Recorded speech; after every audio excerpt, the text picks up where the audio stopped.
까지입니다. 때에 주의 영이 나를 들어 올리시는데 내가 내 뒤에서 크게 울리는 소리를 들으니 찬송할지어다. 여호와의 영광이 그의 저소로부터 나오는도다 하니 이는 생물들의 날개가 서로 부딪히는 소리와 생물 곁에 바퀴 소리라. 크게 울리는 소리더라. 주의 영이 나를 들어 올려 데리고 가시는데 내가 근심하고 분한 마음으로 가니 여호와의 권능이 힘있게 나를 감동시키시더라. 이에 내가 데라빕에 이르러 그 사로잡힌 백성 곧 그발 강가에 거주하는 자들에게 나아가 그 중에서 두려워 떨며 7일을 지내니라. 아멘. 기도하겠습니다. 아버지 하나님, 이 시간 저희들 하나님 말씀을 들을 수 있도록 인도하시고 귀한 시간 허락하심을 감사합니다. 성령님의 도우심 안에서 우리 하나님의 귀한 말씀 안에서 우리가 이 땅에 어떠한 길로 어떠한 삶으로 나가야 될 것인가를 깨달아 아는 이 말씀의 시간이 되게 하시옵시고 우리의 빛이 되고 생명이 된 그런 말씀으로 다가와지고 우리의 심령이 남겨질 수 있도록 역사해 주시옵소서. 예수님 이름으로 기도합니다. 아멘. 저는 고3 때, 고등학교 3학년 때부터 교회를 다녔거든요.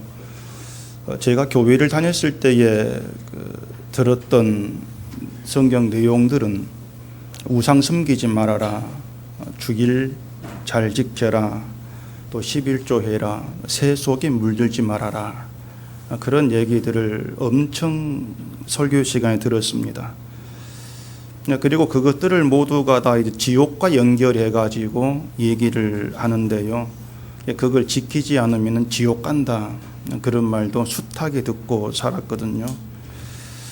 새 속에 물들지 말아라 하면서 금지한 것 중에 하나가 영화관입니다. 영화 보면은 벌 받는다 이 정도가 아니고요, 영화 보면은 지옥 간다, 이렇게까지 제가 듣고 교회 생활을 했거든요. 근데 희한하게 TV에서 방영한 드라마, 영화는 또 괜찮다 그래요. 그때 그래서 그 교회를 전도사님 담임을 했는데 그 전도사님한테 제가 물었죠.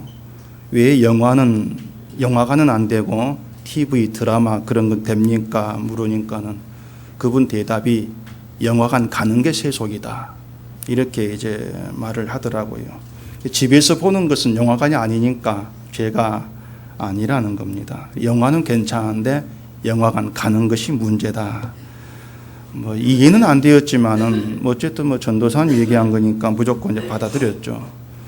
어쨌든 그 당시에는 이제 그런 것 몇 가지만 지키면은 신앙생활 잘 하는 것으로 그렇게 인정을 받았습니다. 그러다 보니까 한 가지 이제 오해가 되는 게 있었는데, 그게 뭔가 하면은 신앙의 주체를 늘 내 자신으로 생각을 하게 되는 겁니다. 하지 말라는 것 안 하면 되고, 또 하라는 것 하면 신앙은 되니까 결국 신앙의 모든 문제가 나에게 달렸다는 그런 생각이 강하게 들 수밖에 없는 것이죠. 영화관 가지 말라 그러면 안 가면 되니까 그런 일에 굳이 성령의 도움이 필요 없거든요. 그래서 지키면 내가 또 잘한 것이니까 내가 복 받는 것이고, 지키지 못하면 내가 잘못한 거니까 내가 벌 받는다. 굉장히 가볍고 단순한 그런 신앙으로 생각을 했습니다. 그러다 보니까 자연히 이제 관심 밖으로 밀려나게 되는 게 있는데, 그게 바로 성령이었습니다. 지금도 그렇지만 그때만 해도 성령의 역할에 대해서는 거의 무지한 그런 정도였다고 할 수 있습니다. 정말 무지했습니다. 죄를 깨닫는 것도 나고, 회개를 하는 것도 나고, 교회를 나오는 것도 나오고, 기도를 하는 것도 내고, 모든 게 다 내가 하고 있다, 이리 생각하기 때문에 도무지 어떤 성령의 도우심이라고 하는 것이 필요치가 않았습니다. 그래서 오순절 운동을 하는 그때 그 사람들이 이제 순복음교회 조영기 목사 그 양반이 이제 대표적이라 할 수가 있겠죠. 그 사람들이 성령의 역사를 인간이 할 수 없는 기적을 일으키는 것으로 그렇게 선전을 했던 겁니다. 방언하고 또 병 고침받고 귀신 쫓아내고 이런 것들을 성령의 역사로 그렇게 얘기를 했죠. 이런 오순절 운동을 반대한 세력 중 하나가 이제 보수교단이라고 하는 교회들이었습니다. 우리 재건교회는 물론이고 고신도 대표적인 그런 교단에 속했죠. 교회에서 방언하는 것을 금지를 했고요. 또 병 고치고 하는 것도 신비주의라 하면서 멀리했습니다. 그래서 자연히 성령에 대한 이야기도 극히 제한적이 될 수밖에 없었던 것입니다. 그게 그 당시 제가 학생 때 교회 다닐 때 그 당시 분위기였는데 지금은 정반대가 돼버렸어요. 교회마다 성령의 역사를 강조하고 성령의 역사가 없으면은 신앙이 메마른 것으로 막 그렇게 간주하는 그런 분위기가 돼버린 겁니다. 그래서 지금은 모든 교회가 순복음 교회화 되었다 해도 과언이 아닐 정도가 된 거예요. 예전에는 방언이 어떤 순복음 교회에서만 들을 수 있는데 지금은 어지간한 교회는 다들 방언하고 있습니다. 교회가 이렇게 흘러간 이유가 뭐냐면은 실용주의 때문이다고 할 수가 있어요. 실용주의는 19세기 말 때 미국을 중심으로 퍼졌던 하나의 그 철학 사상인데요. 우리의 실생활에 도움이 되는 것이 진리다. 그리 생각한 정신입니다. 그래서 그 실용주의에 의해서 교회에 도움되는 것이란 몽땅 다 끌어들이는 겁니다. 성경적으로 옳으냐 그르냐 전혀 생각지를 않습니다. 교회 성장에 도움이 되느냐 안 되느냐, 어떻게 하면은 사람을 교회로 모을 수가 있느냐, 거기에 중점을 둬버린 겁니다. 그러다 보니까 순복음교회 방식이 눈에 들어올 수밖에 없는 것이죠. 야, 저 순복음교회처럼 하니까는 마음이 뜨거워지는 것도 있고 말이죠. 또 신앙이 메마르지 않고 뭔가 역동적이라는 생각이 들고, 무엇보다도 교인들이 믿는 맛이 난다, 이리 좋아하기 때문에 그러한 것들을 점차 이제 받아들이게 된 것이죠. 그리고 그것을 성령의 역사로 그렇게 강조를 해버린 겁니다. 결국에 신앙의 주체가 나인 상태에서 성령은 내 신앙에 힘을 주고 좀 더 뜨겁게 불 붙여주고 그리고 신비한 체험을 하게 하는 어떤 그런 성령으로 이해를 해버린 거예요. 지금도 한국 교회를 보면은 큰 문제 중에 하나가 성령에 대한 바른 이해가 없다는 겁니다. 성령에 대한 생각이 잘못되어 있기 때문에 신앙의 방향도 크게 잘못 흘러갈 수밖에 없는 거예요. 그 신앙의 방향이 잘못 흘러간다고 하는 것은 신앙의 주체자를 나로 생각을 하고 시작하는 겁니다. 그게 신앙 방향이 시작부터 잘못되어 있는 겁니다. 신앙의 주체자를 나로 생각을 하고 시작하기 때문에 모든 게 비틀어져 버려요. 바르게 될 수가 없는 것이죠.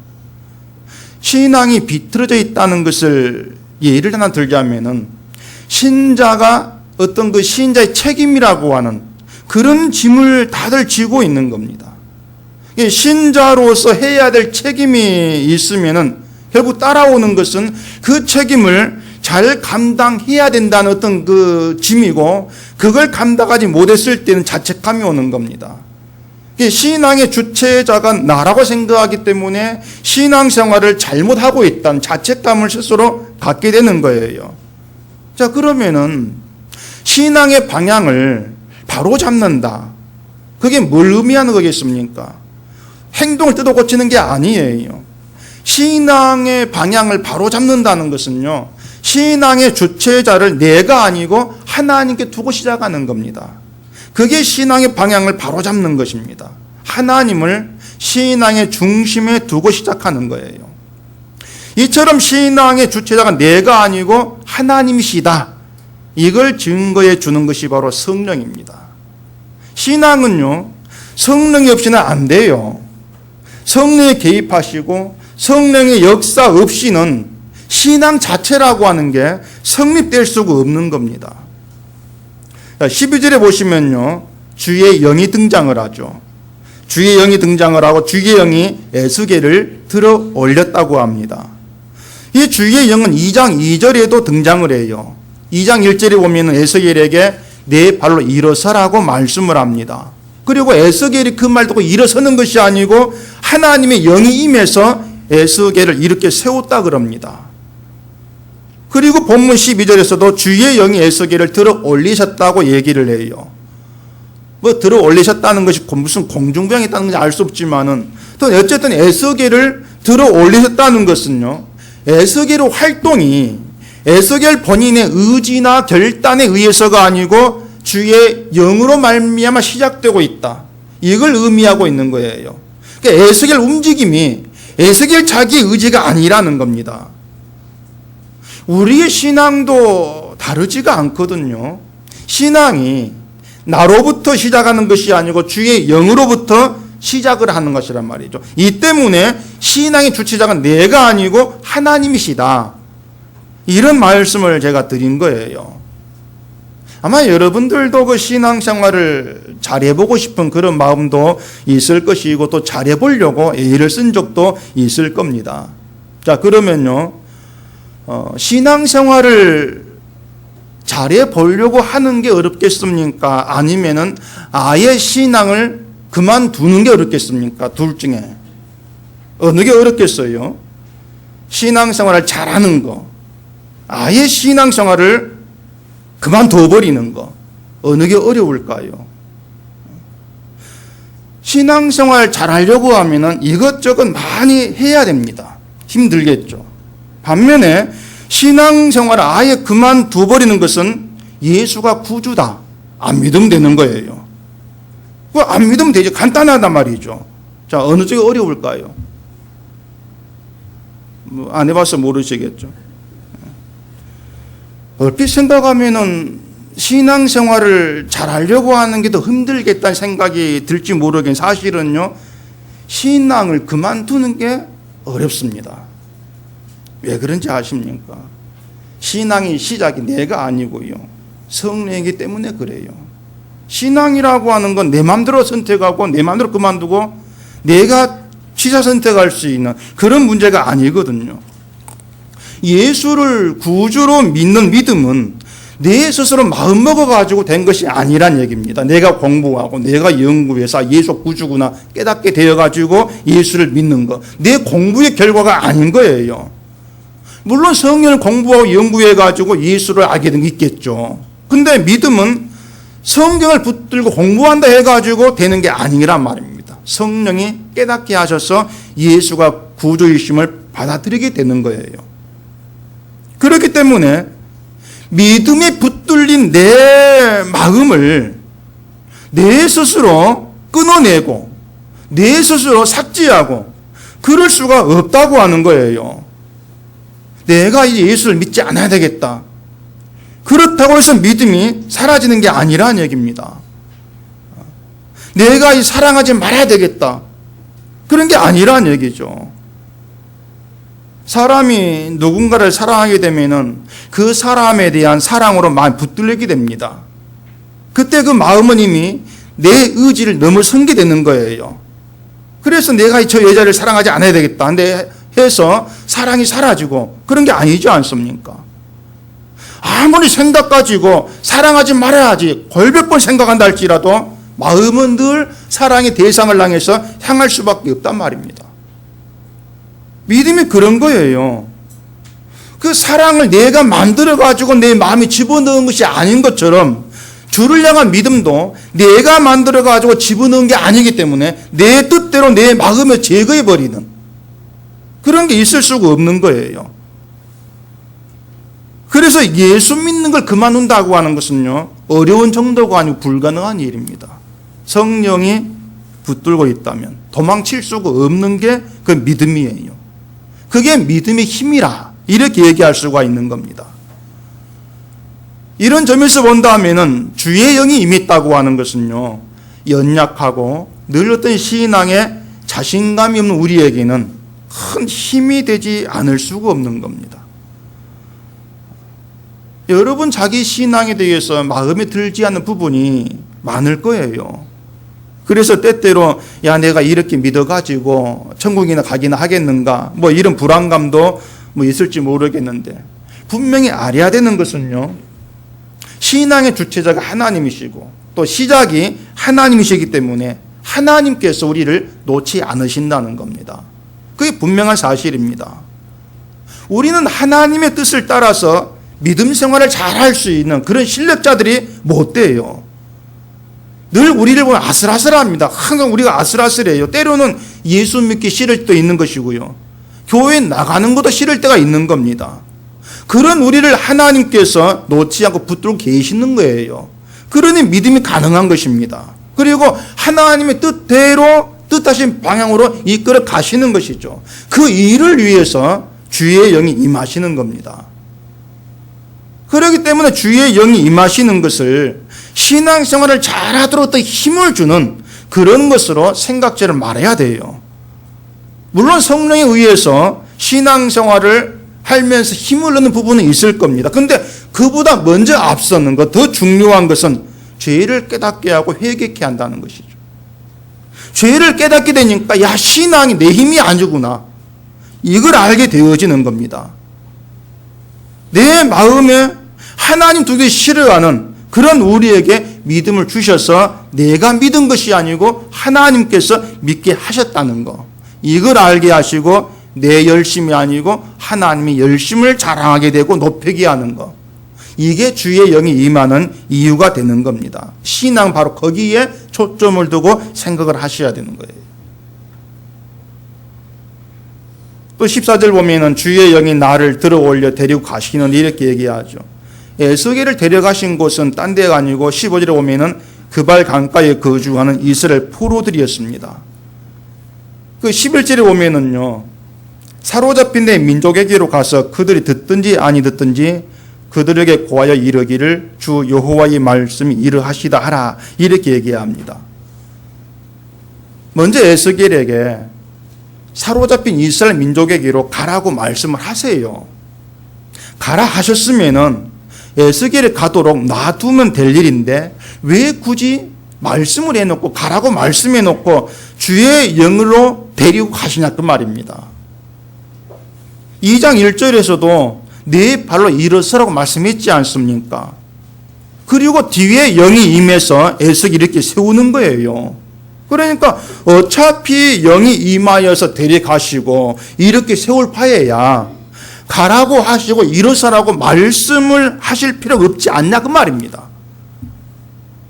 그냥 데려가시고 이렇게 세우면 될 일을 왜 굳이 먼저 말씀을 하시고 나서 이렇게 세우고 데리고 가시냐, 그런 얘기죠. 네 발로 일어서라고 하는 것이나 사로잡힌 내 민족에게로 가라고 하신 것은 하나님 명령이라고 할 수가 있는 거예요. 일어서라, 명령이죠. 가라, 명령이지 않습니까? 그러면은 하나님께서 명령하시고, 근데 그 명령을 이제 에스겔이 이룬 것이 아니고 주의 영을 통해서 하나님 이루신 게 되는 거예요. 이해되십니까? 가라 했습니다. 명령이거든요. 그 명령 아래서 에스겔이 이러다 갔으면은 에스겔이 명령을 순종한 것인데 주의 영이 임해가지고 가게 하시고 한단 말이죠. 그러면은 그 명령을 에스겔이 순종한 것이 아니고 주의 영이 이룬 게 되어진다, 그런 얘기입니다. 그렇기 때문에 에스겔은 내가 일어섰다, 내가 내 민족에 갔다, 이런 말 할 수가 없는 거예요. 가령 성경에 사랑하라 말씀도 있고 용서하라 말씀이 있습니다.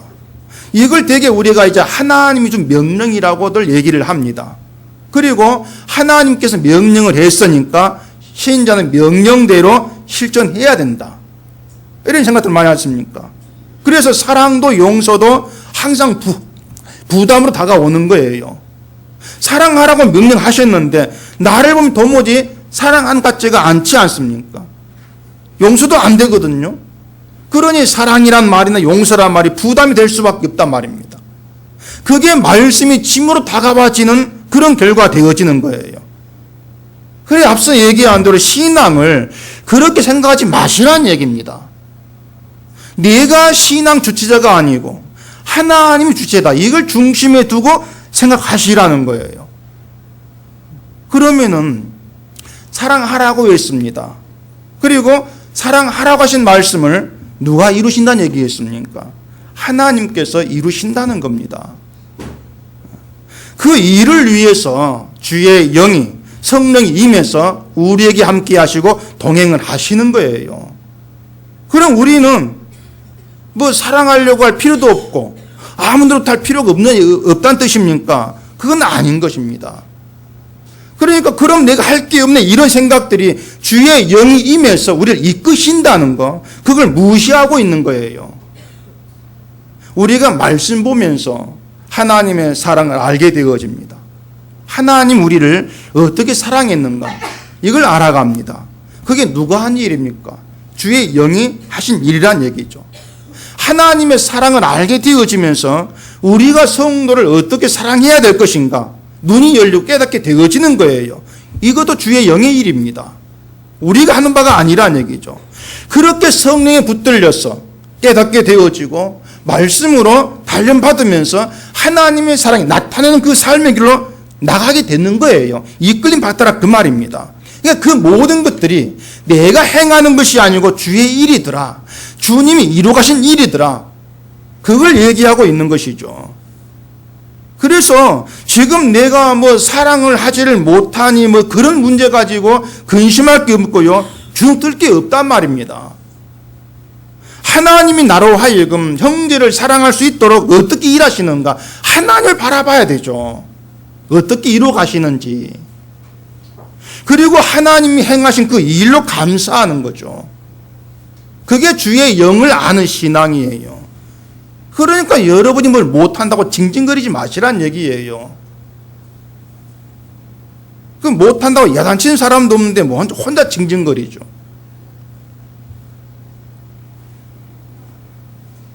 여러분 그 쇼생크 탈출 영화 보셨습니까? 하도 유명해서 뭐 거의 다 보셨을 것 같은데 저는 한 서너 번 봤나 영화를 한 그 정도 봤습니다.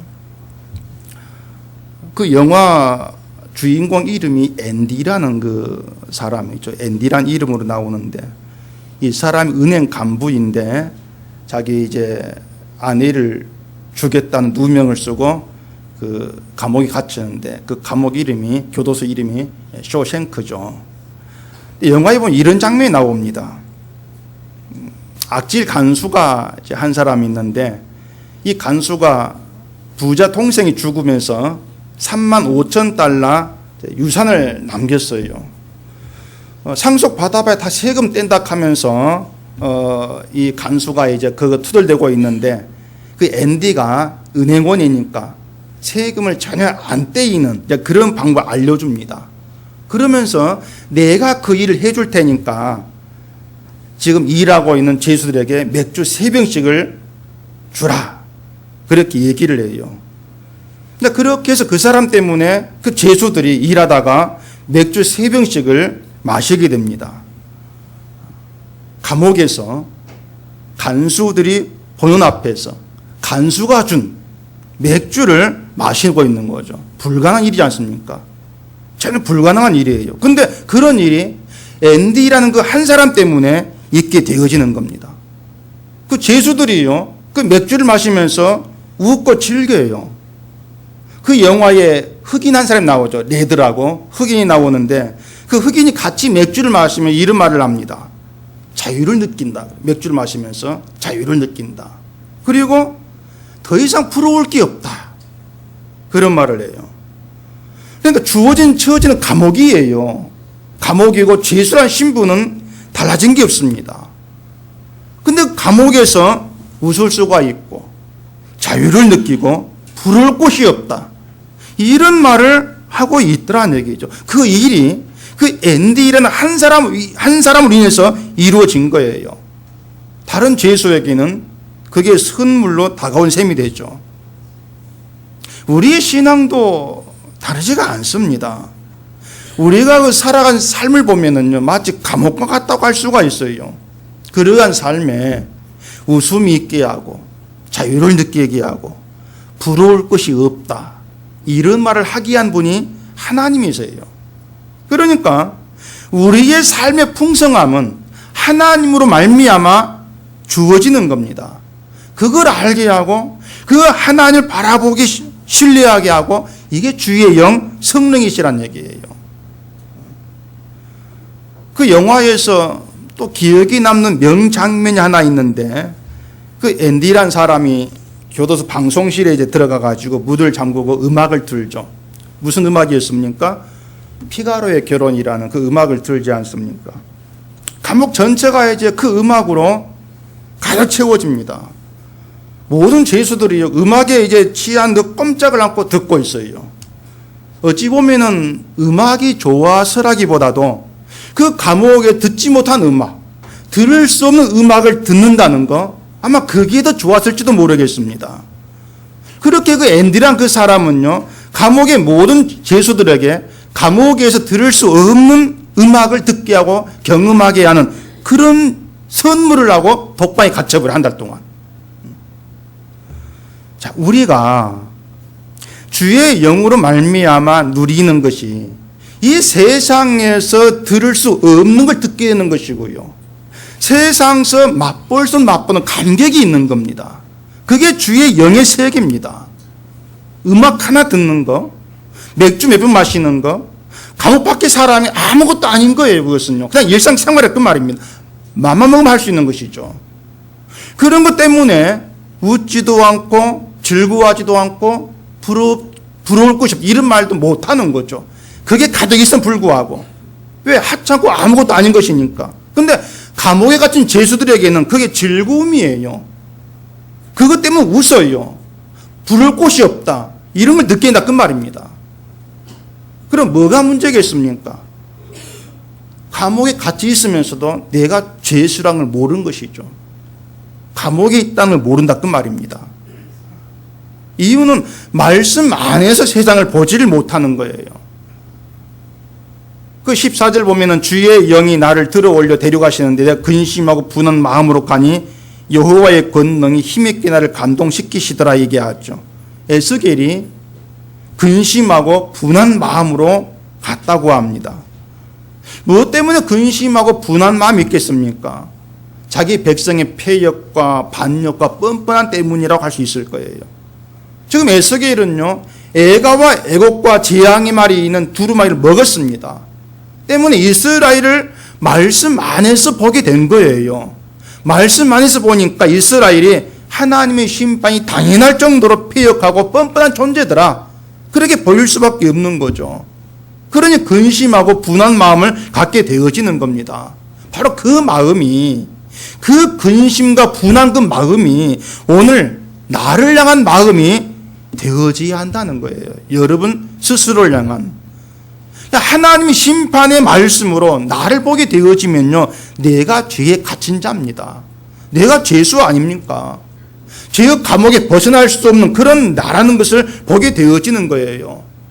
그런 우리에게 예수님이 풍성하게 다가오게 되어지는 것이고 감사와 기쁨이 있게 되어지는 겁니다. 근데 내가 죄인이라는 거, 이걸 알지 못하면은 예수님이 들고 오는 건 아무것도 아니에요. 그것은요, 정말 하찮은 것밖에 아니다 그 말입니다. 예수님이 들고 오신 게 뭐였습니까? 용서 아닙니까? 우리를 죄에서 해방시킨 것 아닙니까? 근데 내가 죄수라는 것, 죄인이라고 감옥에 갇힌 그런 존재라는 것, 이걸 모르게 되면 그 용서라는 거는요 아무것도 아니에요. 그것은요, 그걸로 웃고 즐기고 그것 때문에 부러울 것이 없다, 이런 고백에 나바칠 수가 없다는 얘기입니다. 근데 만약에 내가 죄수라는, 죄인이라는 그 사실을 못 받고 본다면은요, 예수님이 들고 오신 거, 그건 정말 존귀한 선물이죠. 왜? 나를 그 감옥에 탈출시켰는데요. 저 정죄로부터 나를 해방시킨 것인데요. 존귀한 것이죠. 그런 그 용서 하나로 우리는 즐거워할 수 있는 것이고 부를 곳이 없다, 이런 고백이 가능하게 되어진다 그 말입니다. 그걸 우리에게 가능케 하고 그런 믿음으로 이끌어가고, 그게 성령이 하시는 일이다 그 말입니다. 12절 다시 보면은요, 때에 주의 영이 나를 들어 올리시는데 내가 내 뒤에서 크게 울리는 소리를 들으니 찬송할지어다. 여호와의 영광이 그의 처소로부터 나오는 도다. 에스겔을 들어 올리시면서 찬송하라고 합니다. 근데 에스겔 입장에 생각해 본다면은 찬송할 수 있는 형편이 아닌 거지 않습니까? 에스겔 들어 올려서 이스라엘 민족에 데려갑니다. 그 민족에게 심판의 말을 선포를 해야 됩니다. 찬송이 나올 만한 상황이 아닌 거예요. 그럼에도 찬송할지어다. 이렇게 하고 있는 것은 결국 우리가 생각하는 찬송과는 다른 찬송을 하겠다는 것이죠. 우린 하나님 찬송한다 그러면 내가 뭔가 막 기분이 좋아가지고 어떤 뭘 받아가지고 기분 좋은 어떤 그런 상태의 찬송하는 어떤 그걸 떠올리 십상입니다. 근데 12절 찬송은요, 여호와의 영광이 그 젖으로부터 나오는 것, 그걸로 인한 찬송이에요. 하나님의 젖으로부터 나오는 것은 우리의 죄를 덮으신 긍휼이고 자비하심입니다. 그게 여호와의 성전이죠. 그 젖으로부터 나오는 긍휼과 자비가 하나님 되심을 나타내는 영광이 되는 거예요. 그 영광된 그걸로 하나님을 찬송하라는 것이죠. 너의 처정병 상관없이 이미 저에서 나오는 그 긍휼과 자비하심이 풍성한 선물이니까, 은총이니까 그걸로 찬송하라는 겁니다. 그 긍휼과 자비가 내가 죄에 갇힌 죄수라는 것을 아는 사람에게는 자유예요. 자유고 기쁨이에요. 그래 찬송이 나오는 거예요. 그래서 성령이 임한다고 하는 것은요, 우리가 평소에 아무것도 아닌 것처럼 여기고 살았던 것들이 정말 큰 은혜고 하나님의 선물이었구나, 이걸 알게 합니다. 그게 성령이에요. 큰 보물로 존귀한 것으로 다가와지는 것이죠.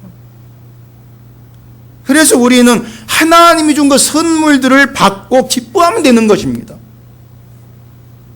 그런데 하나님이 준 선물을 선물로 여기지 않고 귀한 줄을 모르고 하찮게 가볍게 여기니까 결국 그 풍성함이라는 거, 그걸 우리가 누리지를 못하는 거죠. 그래서 성령이 오셔서 우리 가볍게 여기는 것이 얼마나 존귀한가 하는 것을 깨닫게 하시고 찬송하게 그렇게 만들어 가시는 겁니다. 우리의 믿음의 길은요, 하나님께 붙들려 있습니다. 여러분 혼자 잘나서 씩씩하게 나아가는 그런 신앙길이 아니에요. 하나님께 붙들려서 이끌림 받아 가고 있습니다. 주의 영으로 함께 하시고 우리에게 동행하십니다. 그리고 우리의 삶에 풍성함이 있게 하시고 기쁨과 감사가 있게 하시는 거예요. 감옥 안에서도 아무것도 아닌 맥주, 음악, 그걸로 기뻐하고 행복해하고 부를 곳이 없다, 이런 고백이 나오도록 만들어 가시는 겁니다. 그게 하나님의 일입니다. 그게 성령의 역사입니다. 병 고침 받는 거 아무것도 아니죠. 병 고침 받았다 해가지고 부를 곳이 없다, 뭐 잠시 동안 하겠죠. 근데 조금 있다 오면 다시 또 허전할 수밖에 없는 겁니다.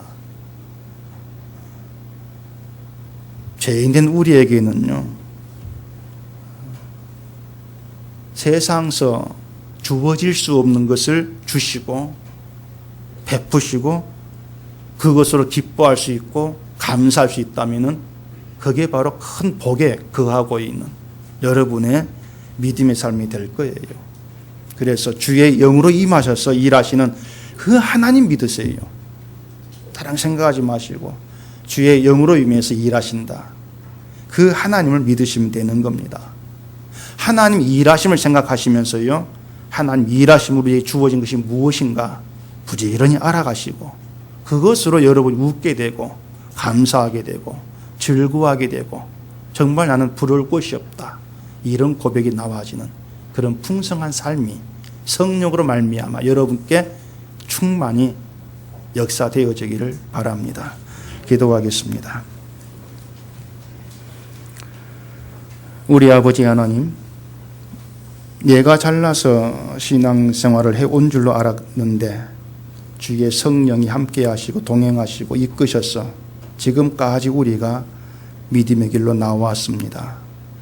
이제 내가 신앙의 주체자가 아니고 하나님 내 신앙 중심이 되어지고 주체자가 되어지셔서 온전히 하나님만 바라보고 의지하는 저희의 삶이 되게 해 주시옵소서. 내가 내 처지를 알지를 못하고 하찮게 여겼던 우리 하나님 은총의 선물들, 성령으로 말미암아 그것이 얼마나 존귀한 것인가를 깊이 깨달아 알게 하시고, 우리 주님의 용서하심, 우리 하나님의 은혜 자비하심, 그것으로 풍성함과 기쁨과 정말 부러울 것이 없다는 그런 고백이 있는 귀한 복된 그러한 삶의 길로 나아갈 수 있도록 저희를 붙들어 주시옵소서. 예수님 이름으로 기도합니다. 아멘.